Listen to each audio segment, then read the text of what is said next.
know, he represents Rockaway, Broad Channel, Breezy Point, Howard Beach, Ozone Park, part of Richmond Hill, South Ozone Park, and Woodhaven. And he is running for public advocate. So we'll ask you, welcome. Stan, give me hold on. We got to get a picture of this. Is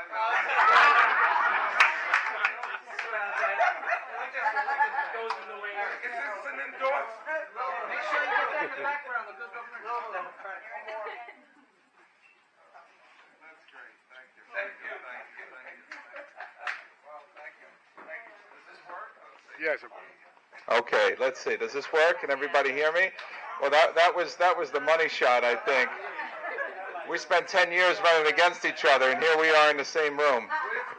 My grandma's home. Grandma's home, but thank you. My grandmother's up from Florida, and she's staying by me, and it's a blessing, and we're very happy to have her.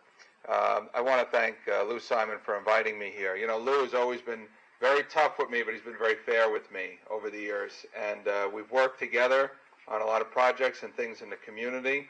And on election day, sometimes he was on one end of the poll site and I was on the other end, and we were handing out different literature. But the day after election day, we always shook hands and realized we had to work for the community, for all the people. So, you know, I just want to thank you again, Lou, for inviting me tonight. And I think Lou mentioned by now that this is a nonpartisan election. So when you go to vote, there won't be Democrats and Republican labels on the ballot. There's going to be 16 or 17 or 18 or more names, and you're going to have to pick who you think is best suited to be the next public advocate for New York City. It's a citywide special election, and there's no runoff. And conceivably, the winner could be the candidate who receives 35 or 30% of the vote, which is really unheard of. It's never happened in the city's history before.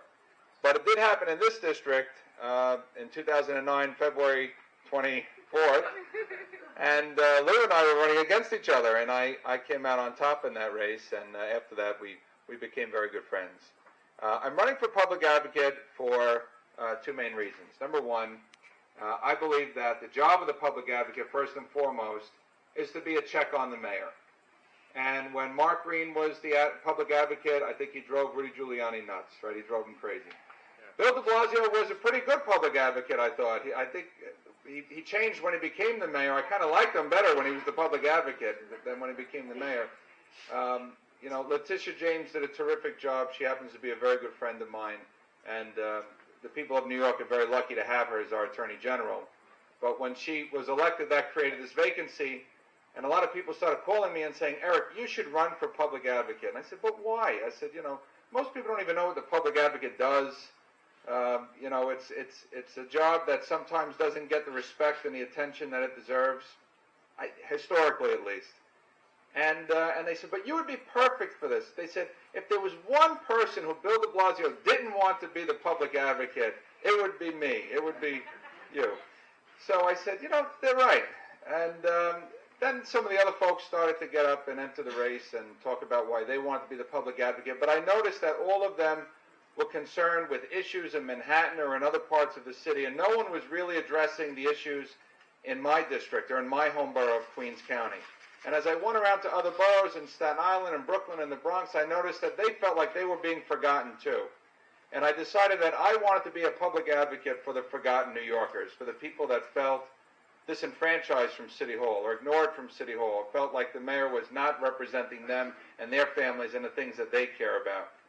And then I got to talk to some of my consultants, and they said that this is a no-lose situation for you. You don't have to give up your seat to run. If you win, that's terrific. You'll be the public advocate. You'll make history. People will be really happy. Most people, I think.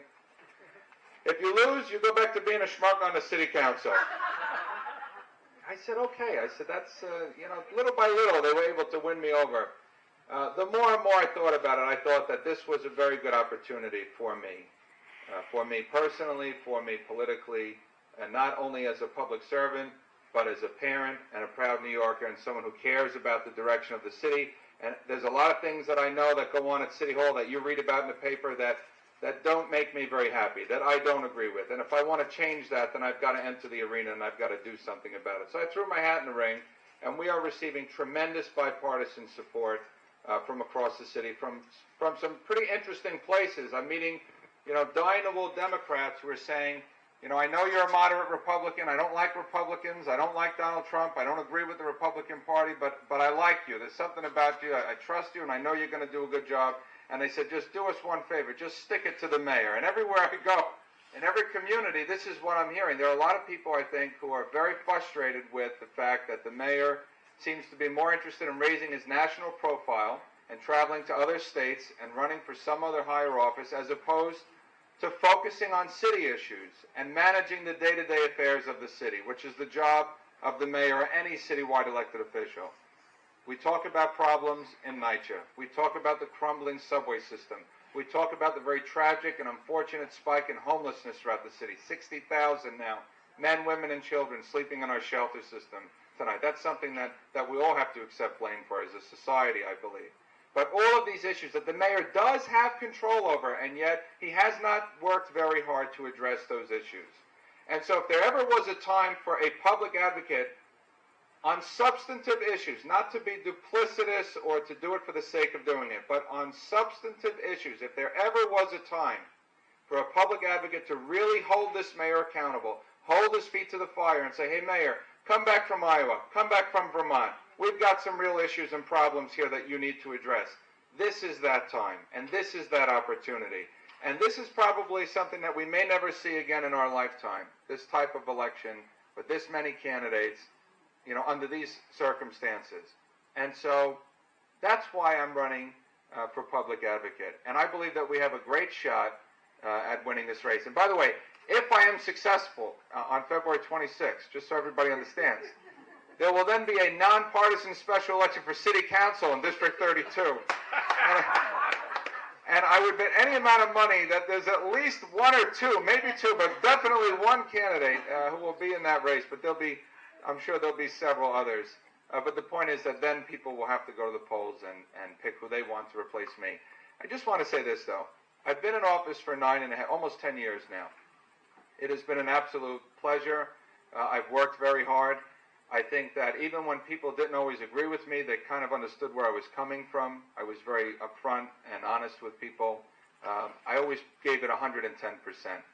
I always wore it as a feather in my cap that in a 3-to-1 Democratic district that I was able to get myself reelected most recently with 66% of the vote. My district is now non-white majority. It's not like the other Republican districts in the city that are much more homogeneous in terms of what the community looks like. I'm very proud to say I represent so many West Indian and Caribbean constituents and people of color in Ozone Park, South Ozone Park, Richmond Hill, and Woodhaven. And I go to every single school. I go to every single function. I go to every single church. I go to every single door. I don't leave any stone unturned. And I tell people, I'm here to represent you. Even if you don't agree with me, you don't like me, you don't vote for me, I get it. I still have to be a voice for you. I still work for you. And I think we need a public advocate who understands that and who wants to be a voice for all New Yorkers in every borough, not just, Manhattan. I'm very quick to point that out. We need a public advocate for every community and for every New Yorker, and that's why I'm running for public advocate, and I'd be honored to have your support. Thank you very much.